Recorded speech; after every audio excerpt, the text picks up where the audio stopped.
प्यार अंधा होता है। हिंदी में प्रेम कहानी। हितेश नाम का एक लड़का था जो एक बेहद अमीर परिवार से ताल्लुक रखता था। उसके पिता की बहुत बड़ी नौकरी और एक बड़ा व्यवसाय था, जिससे हितेश हमेशा अपने पिता के पैसों पर घमंड करता था। वह अपने दोस्तों और गर्लफ्रेंड्स की भीड़ में रहता था, लेकिन उसका कोई सच्चा दोस्त नहीं था। सभी उसके साथ सिर्फ उसके पैसों के कारण रहते थे। जब कभी हितेश मुश्किल में पड़ता, तो कोई भी उसकी मदद करने नहीं आता था। हितेश अक्सर विदेश घूमने जाता था, क्योंकि उसे अपने पिता की दौलत का कोई अंत नजर नहीं आता था।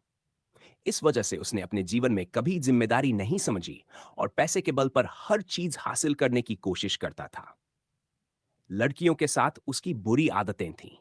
वह हर बार नई नई लड़कियों के साथ समय बिताता था और उन्हें महंगे रेस्तरां में ले जाकर खाने पीने और मौज मस्ती में फंसा लेता था।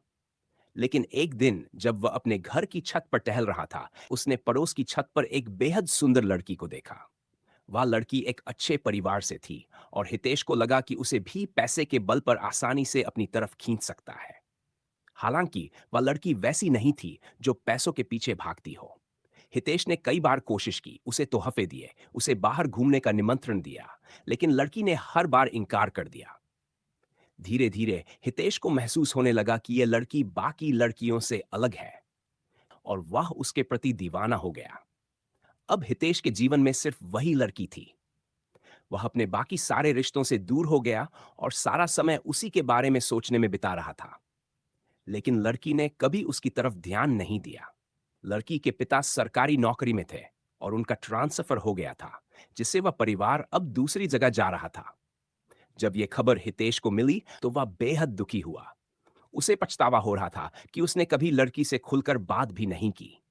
जाने के दिन लड़की ने आखिरकार हितेश से बात की और कहा, तुम्हारे पास बहुत पैसा है, लेकिन तुमने कई लड़कियों की जिंदगियों को बर्बाद किया है।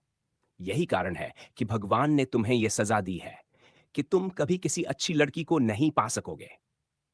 यह सुनकर हितेश अपने जीवन के बारे में सोचने लगा और समझा कि सिर्फ पैसे से खुशियां नहीं खरीदी जा सकती। इस कहानी से यह सीखने को मिलता है कि चाहे कितना भी पैसा हो, घमंड नहीं करना चाहिए। पैसा सिर्फ साधन है, लेकिन एक अच्छा चरित्र ही असली दौलत है।